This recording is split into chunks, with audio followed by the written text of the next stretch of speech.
Hello everyone. I hope आप सभी अच्छे से होंगे एंड आई होप कि आप सबकी प्रिपरेशन अच्छे से जा रही होगी और आपको मेरे वीडियो से हेल्प हो रही है, मेरे वीडियोस इन्फॉर्मेटिव लगते हैं तो प्लीज़ मेरे चैनल को लाइक शेयर एंड सब्सक्राइब किया करें और कमेंट्स किया करें इन अ पॉजिटिव वे। और फॉर ए सेकेंड प्लीज़ मेरे लिए अभी दुआ करें। तो चलिए आज का टॉपिक स्टार्ट करते हैं from the course B.Ed and course title teaching of geography. इसमें हमें यूनिट 4 का जो जनरल जियोग्राफी वाला पोर्शन है उसका सेकंड सब यूनिट पढ़ना है, दैट इज़ एटमॉस्फेयर। एटमॉस्फेयर के बारे में हमें पढ़ना है, एटमॉस्फेयर क्या है, कॉम्पोजिशन के बारे में और स्ट्रक्चर के बारे में पढ़ना है इसके। अगर आप ज्योग्राफिकल बैकग्राउंड से नहीं है, आपका कोई और सब्जेक्ट है जिसको एटमॉस्फेयर वगैरह के बारे में कोई कंसेप्ट नहीं है, आई थिंक सबको इसके बारे में थोड़ा थोड़ा नॉलेज होगा, लेकिन फिर भी तो आपके लिए मैं इसको सिंप्लीफाई करती हूँ। पहले हमें इसके बारे में कॉम्पोजिशन के बारे में पढ़ना है, मतलब ये किस चीज़ का बना हुआ है और इसका स्ट्रक्चर क्या है। और पहले हम सबसे पहले देखेंगे एटमॉस्फेयर क्या होता है। ये मैं आपको बहुत ही सिंप्लीफाई करके बताऊंगी। मानो ये अर्थ है, ठीक है।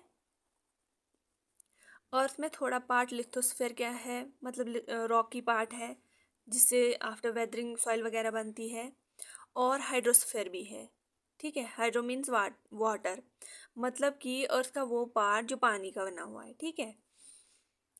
अर्थ के इर्द गिर्द एयर भी है।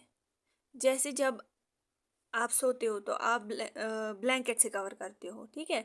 तो ब्लैंकेट आपको क्या करती है, एक तो आपकी बॉडी को कवर करती है और आपको आपकी बॉडी में हीट प्रोवाइड करती है, ठीक है। आपको गर्माहट महसूस होती है।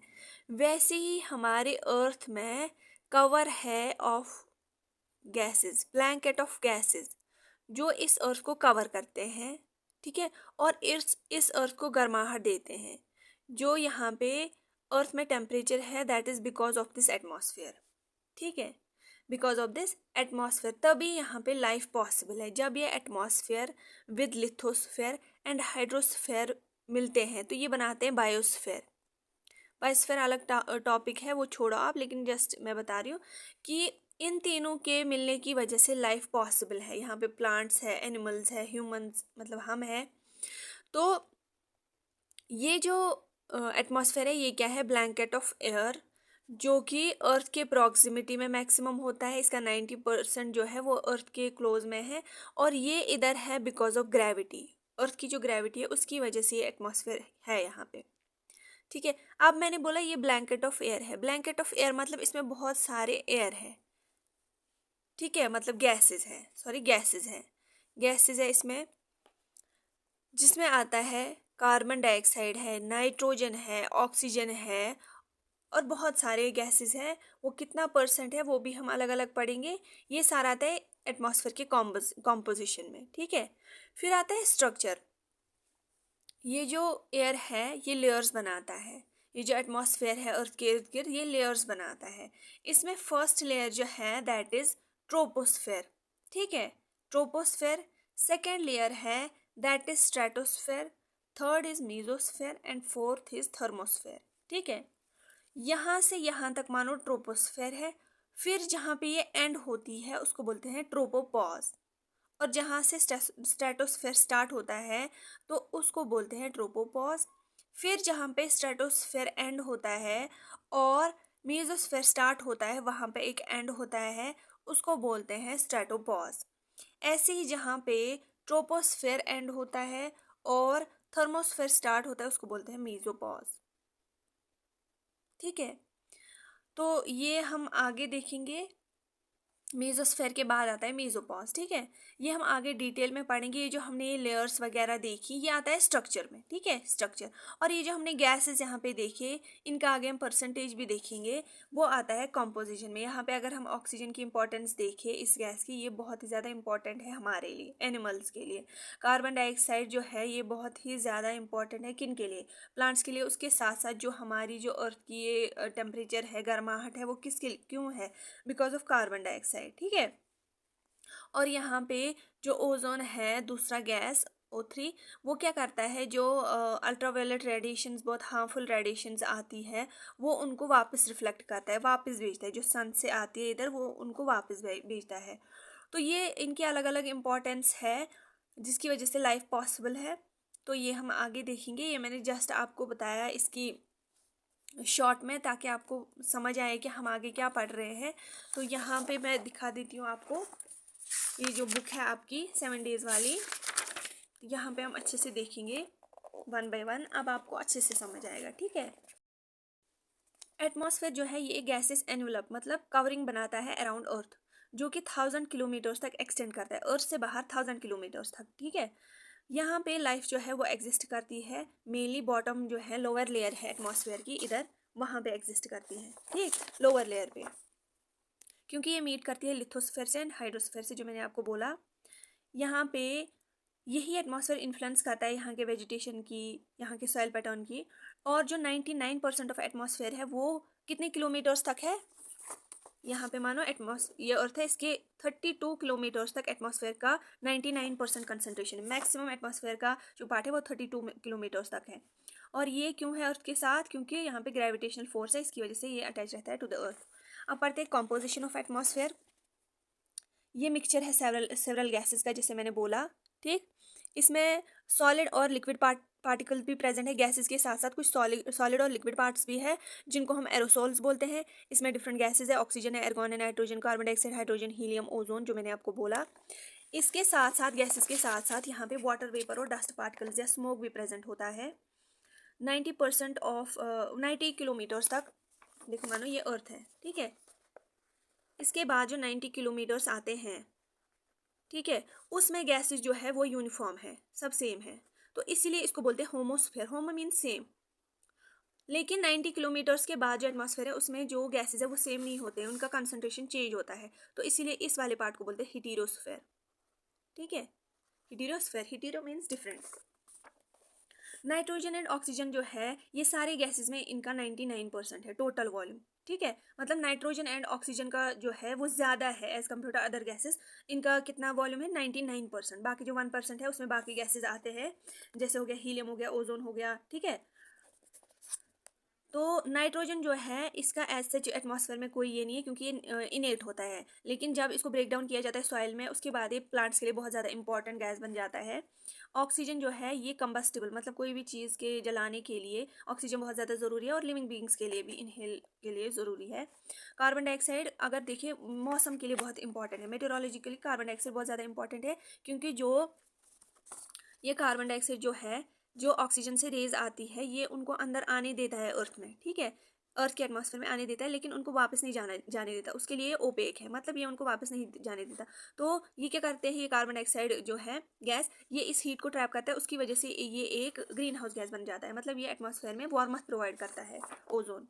कार्बन डाइऑक्साइड, ओजोन जो है ये भी एक इंपॉर्टेंट गैस है, क्योंकि अल्ट्रावायलेट रेज जो है वो ह्यूमंस के लिए बहुत ही ज़्यादा खतरनाक रेज होती है, जो सन से आती है, उससे स्किन कैंसर वगैरह होता है, तो ये उनको अर्थ तक आने नहीं देता, उनको वापस रिफ्लेक्ट करता है। तो ये भी एक इंपॉर्टेंट गैस है एटमॉस्फेयर में।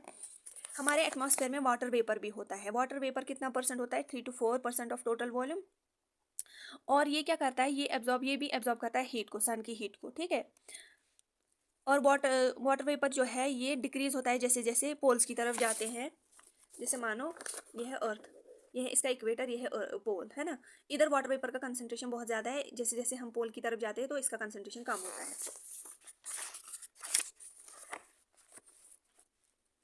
Nearly 90% of total water vapour जो है वो किसके क्लोज में है, 6 किलोमीटर एटमॉस्फेयर तक, मतलब ये मानो अर्थ है, ठीक है। वाटर वेपर जो है वो इसके 6 किलोमीटर्स तक 99% है, इसका ज़्यादा वॉल्यूम 6 किलोमीटर्स जो है उसके प्रॉक्सिमिटी है। उसके बाद थोड़ा थोड़ा होता है, ऊपर ऊपर जैसे जाते हैं थोड़ा थोड़ा रहता है, लेकिन यहाँ पे ज़्यादा होता है, इसका बहुत ज़्यादा कंसनट्रेशन ये जो है अर्थ के क्लोज प्रॉक्सिमिटी में होता है। और एटमॉस्फेयर में हम डस्ट पार्टिकल्स भी देख सकते हैं, मतलब सस्पेंडेड होते हैं, हवा में होते हैं। पोलन ग्रेन्स भी होते हैं, और पोलन ग्रेन्स भी होते हैं, दे एक्ट, जो ये डस्ट पार्टिकल सॉल्ट या पोलन ग्रेन्स होते हैं, ये हाइग्रोस्कोपिक न्यूक्लियर की तरह एक्ट करते हैं, इनमें पॉजिटिव चार्ज आता है, और इनसे फिर वाटर वेपर्स जो है वो इनसे अटैच होते हैं, और वाटर वेपर्स में नेगेटिव चार्ज होता है, और इन पोलन ग्रेन्स वगैरह में हाइग्रोस्कोपिक न्यूक्लियर होता है, पॉजिटिव चार्ज होते हैं इनका। देखो मानो ये अर्थ है, ये जब पोलन ग्रेन्स या डस्ट पार्टिकल्स ऊपर ऊपर जाते हैं, ठीक है, यहाँ पे वाटर वेपर्स के साथ मिलके पोलन ग्रेन्स वगैरह में पॉजिटिव चार्ज होता है, हमने बचपन से ही पढ़ा है, पॉजिटिव और नेगेटिव चार्ज जो है वो आपस में अट्रैक्ट करते हैं। तो जब ये पॉजिटिव इनमें चार्ज आता है, वाटर वेपर में नेगेटिव चार्ज आता है, तो ये आपस में मिल जाते हैं। तो इसकी वजह से जो हम आसमान पे क्लाउड देखते हैं वो उसकी वजह से बन जाते हैं। ठीक है, अब हम यहाँ पे देखते हैं कंपोनेंट मतलब हो गया हिस्सा। एटमॉस्फेयर का हिस्सा कौन कौन सा है? Nitrogen, oxygen, argon, carbon dioxide, neon, helium, krypton, xenon, hydrogen, oxygen. तो इनका वॉल्यूम कितने बाई परसेंट कितना है? 78% है नाइट्रोजन का, 20.95% है ऑक्सीजन का। बाकी आप देखना ये। ठीक है, अब हम स्ट्रक्चर देखते हैं। ठीक, यहाँ पे भी इसे दिया हुआ है और मैंने पहले भी समझाया। पहली जो लेयर है दैट इज ट्रोपोस्फेयर, दूसरी है स्ट्रेटोस्फेयर, तीसरी है मीजोस्फेयर एंड लास्ट ऊपर वाली है थर्मोस्फेयर। फिर इसमें आयोनोस्फेयर वगैरह भी आता है। तो जहाँ पे ट्रोपोस्फेयर जहाँ पे एंड होता है उसको बोलते हैं ट्रोपोपॉज, जिधर स्ट्रेटोस्फेयर एंड होता है उसको बोलते हैं स्ट्रेटोपॉज, जिधर मीजोस्फेयर उसको मीजोपॉज। यहाँ पे मानो अर्थ है, ठीक है, ये जो ट्रोपोस्फेयर है ये मानो इधर ऐसे स्टार्ट होती है इधर तक, और इधर थोड़ा कम पड़ जाती है इसकी, ये because of the earth shape ये ऐसे जाता है। ठीक है, तो इसकी हाइट यहाँ पे ज़्यादा होती है, इधर कम होती है। यहाँ मानो 18 किलोमीटर और इधर 8 किलोमीटर ट्रोपोस्फेयर की। ठीक है,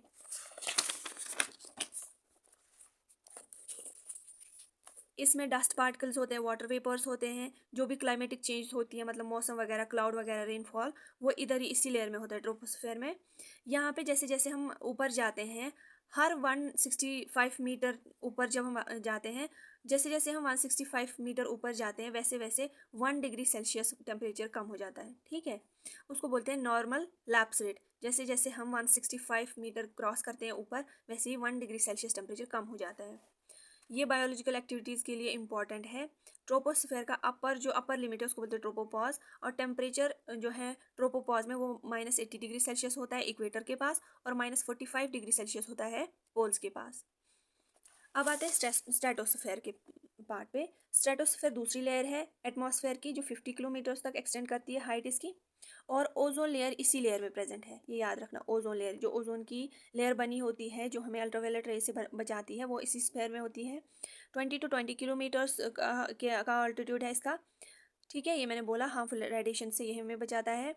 यहाँ पे बिल्कुल भी वाटर वेपर नहीं होता इस लेयर में, तो इसकी वजह से कोई भी क्लाउड यहाँ पे नहीं बनता है। क्लाउड कैसे बनते हैं? Because of the interaction of the particles and hygroscopic nuclear and water vapour. तो यहाँ पे वाटर वेपर प्रेजेंट नहीं है तो क्लाउड्स भी नहीं बनेंगे। जेट एयरक्राफ्ट जो है वो फ्लाई करते हैं इसकी लोअर एटमॉस्फेरिक स्ट्रेटोस्फेरिक लेयर से, बिकॉज इसमें कंडूसिव फ्लाइंग कंडीशंस होती है।